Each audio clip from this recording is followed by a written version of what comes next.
ಸರ್ಕಾರಕ್ಕೆ, ಜಿಲ್ಲೆಗೆ ಅನ್ಯಾಯ ಮಾಡಿದ ರಾಜ್ಯ ಸರ್ಕಾರಕ್ಕೆ ಈ ಕೂಡಲೇ ಸರ್ಕಾರಿ ಮೆಡಿಕಲ್ ಕಾಲೇಜನ್ನು ಪ್ರಾರಂಭಿಸಿ ಕೂಡಲೇ ಸರ್ಕಾರಿ ವೈದ್ಯಕೀಯ ಕಾಲೇಜನ್ನು ಪ್ರಾರಂಭಿಸಿ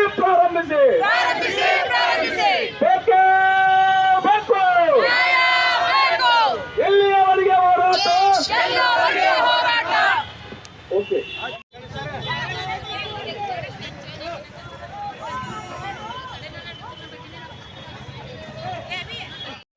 ವಿಜಯಪುರ ಜಿಲ್ಲೆ ಜನರು ಸತ್ತು ಹೋದರೂ ಪರವಾಗಿಲ್ಲ, ನಮಗೆ ಅಧಿಕಾರ ಬೇಕು, ಕೋಟಿ ಹಣ ನಮಗೆ ಲೂಟಿ ಮಾಡುವ ಅವಶ್ಯಕತೆ ಇದೆ, ಅದಕ್ಕೆ ಖಾಸಗಿಯಲ್ಲ ನೋಡ್ತಾ ಹೇಳ್ತಾರೆ. ಇದು ನಿಮ್ಮ ಆತ್ಮಕ್ಕೆ ನೀವು ಕೇಳ್ಕೊಡಿ. ವಿಜಯಪುರ ಜಿಲ್ಲೆ ಜನರಿಗೆ ಎಷ್ಟೊಂದು ಮೋಸ ಮಾಡಕತ್ತೀರಿ, ಇದಕ್ಕೋಸ್ಕರ ನಿಮಗೆ ಓಟ್ ಹಾಕಿ ಕಳಿಸಿದ್ರು.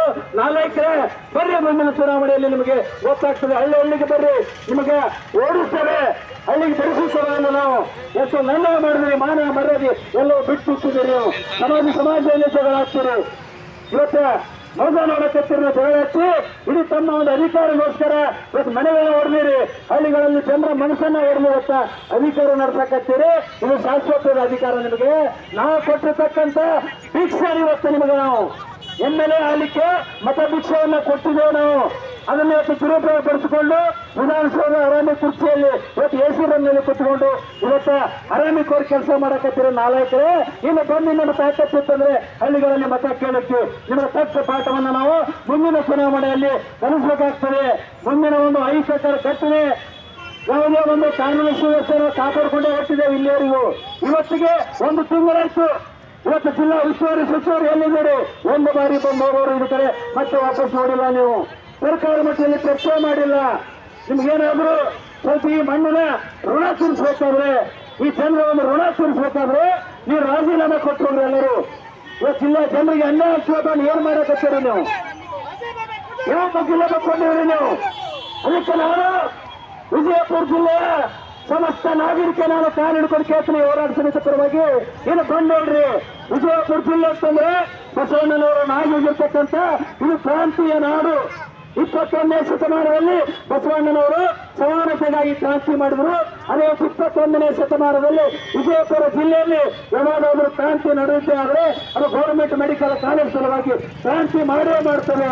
ಸರ್ಕಾರಕ್ಕೆ ತಕ್ಕ ಪಾಠವನ್ನ ಕೆಲಸ ಮಾಡ್ತೇವೆ ಅಂತ ಮಾತನ್ನ ಈ ಸಂದರ್ಭದಲ್ಲಿ ಹೇಳ್ತಾ ವಿಜಯಪುರ ಜಿಲ್ಲೆ ಎಲ್ಲರೂ ಬಂದೇವಂತ ಕೆಲಸ ಆಗಬೇಕು. ಯಾಕಂದ್ರೆ ನಮಗೆ ಅನ್ಯಾಯ ಆಗಿದೆ. ಇವತ್ತ ಎಲ್ಲಿವರೆಗೆ ಶೋಷಣೆ ನಾವು ಕೊಡ್ಕೋಬೇಕು? ಈ ಅನ್ಯಾಯನ ಸಾಕು. ಏನಿವತ್ತು ನಾವು ಅಧಿಕಾರ ಕೊಟ್ಟಿದ್ದೇವಲ್ಲ, ಈ ಎಲ್ಲ ಕಳ್ಳರಿಗೆ ಇವತ್ತು ವಿಧಾನಸಭೆಯಿಂದ ಹೊರತು ಓಡಿಸಬೇಕಾಗಿದೆ. ಹೊರಗೆ ವಿಧಾನಸಭೆ ದಾಖಲಾಕ ಅವಶ್ಯಕತೆ ಇಲ್ಲ. ಇವತ್ತು ನೀವು ಖಾಸಗಿ ಕೊಡೋದಾದ್ರೆ ವಿಧಾನಸೌಧನ ಬಾಗಿಲು ಹಾಕಿ ಇವತ್ತು ಬಾಡಿಮಲ್ಲು ಜಾಲಿಗೆ ವಿಧಾನಸೌಧ ಬಾಗಿಲಿಗೆ ಹಾಕಿತ್ತು. ಅದಕ್ಕೆ ಕೈ ಮುಗಿದು ಹೊರಗೆ ದಯಮಾಡಿ ನಿಮಗೆ. ಯಾಕಂತಂದ್ರೆ ಇವತ್ತು ಜನರು ಇವತ್ತು ನನ್ನ ಮತ ಕೊಟ್ಟಿದ್ದಾರೆ. ಇವತ್ತು ಕುತ್ತಿಗೆ ಕೊಯ್ಯುವಂತ ಕೆಲಸ ಮಾಡಕತ್ತಾರೆ. ಇದು ಎಂದೂ ದೇವರು ನಿಮಗೆ ಒಳ್ಳೆಯದನ್ನ ಮಾಡೋದಿಲ್ಲ ಎಂದು ಸಂಶಯ ಮಾಡಂಗಿಲ್ಲ. ಈಗೇನು ಕಾಲ ಮಿಂಚಿಲ್ಲ. ಕೂಡಲೇ 8 ಜನ ಶಾಸಕರು ಮುಖ್ಯಮಂತ್ರಿಗಳಲ್ಲಿ ಹೋಗಿ ನೀವು ಒತ್ತಾಯಿಸುವಂತ ಕೆಲಸ ಮಾಡಿ ಯಾವುದೇ ಕಾರಣಕ್ಕೂ ಸರ್ಕಾರಿ ವೈದ್ಯಕೀಯ ಮಹಾವಿದ್ಯಾಲಯವನ್ನ ಬಂಡವಾಳಶಾಹಿಗೆ ಮಾರಾಟ ಮಾಡಬೇಡ್ರಿ. ಸರ್ಕಾರಿ ವೈದ್ಯಕೀಯ ಮಹಾವಿದ್ಯಾಲಯ ಸರ್ಕಾರದ ಅಸ್ತಿತ್ವ ನೀಡಬೇಕಂತಕ್ಕಂಥ ಒತ್ತಡ ತಂದ್ರೆ ಮಾತ್ರ ಈ ಜಿಲ್ಲೆಯಲ್ಲಿ ನೀವು ತಿರುಗಾಡಲಿಕ್ಕೆ ಅವಕಾಶ ಕೊಡ್ತೇವೆ. ಹಿಂದೆ ಇದ್ರೆ ನಿಮ್ಮ ಹಳ್ಳಿಗಳಲ್ಲಿ ಯಾವ ಬರ್ತಿರೋ ವಿಜಯಪುರ ನಗರದಲ್ಲಿ ಯಾವುದೇ ರಸ್ತೆಯಲ್ಲಿ ತಿರುಗಾಡಿದ್ರು ಕೂಡ ನಿಮ್ಗೆ ಅಲ್ಲಿ ಕಟ್ಟಿ ಹಾಕುವಂತ ಕೆಲಸ ನಾವು ಮಾಡಬೇಕಾಗಿಟ್ಟುಕೊಂಡು ಇನ್ನು ಹೋರಾಟ ಸಮಿತಿಯಿಂದ ನಾವು ಎಚ್ಚರಿಕೆಯನ್ನು ಕೊಡ್ತಾ ಇದ್ದೇವೆ. ಹಲೋ, ಇವತ್ತು ನಾವು 31 ದಿನಕ್ಕೆ ಕಾಲಿಟ್ಟಿವಿ. ಅದಕ್ಕಾಗಿ ನಾವು ಸರ್ಕಾರಕ್ಕೆ ಮನವಿ ಮಾಡ್ತೀವಿ, ಆದಷ್ಟು ಬೇಗ ತಾವು ನಮ್ಮ ಬೇಡಿಕೆಯನ್ನು ಈಡೇರಿಸಬೇಕಂತ ಹೇಳ್ತಾ ಇದ್ದೀವಿ. ಇದಕ್ಕೆ ತಾವು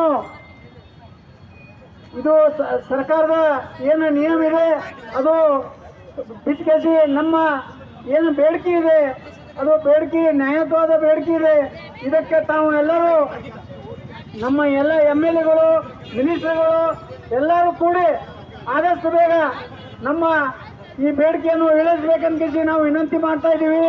ಇದಕ್ಕೆ ತಾವು ಎಲ್ಲರೂ ಸಾಥ್ ಕೊಡಬೇಕಂತ ನಾವು ಮನವಿ ಮಾಡ್ತಾ ಇದ್ದೀವಿ. ಇದರಲ್ಲಿ ತಮಗೆ ಹೇಳ್ಬೇಕಂದ್ರೆ 155 ಎಕರೆ ಭೂಮಿ ನಮ್ದಿದೆ ಮತ್ತು ಎಲ್ಲ ನಮೂನೆಯ ಸಹಕಾರ ನಮ್ಮಲ್ಲಿ ಇದೆ. ಇವೆಲ್ಲ ಇದ್ದು ನಮಗೆ ಯಾಕೆ ಸರ್ಕಾರಿ ವೈದ್ಯಕೀಯ ಕಾಲೇಜ ಮಾಡ್ತಾ ಇಲ್ಲ ಅನ್ನೋದು ನಮ್ಮ ಪ್ರಶ್ನೆ ಇದೆ.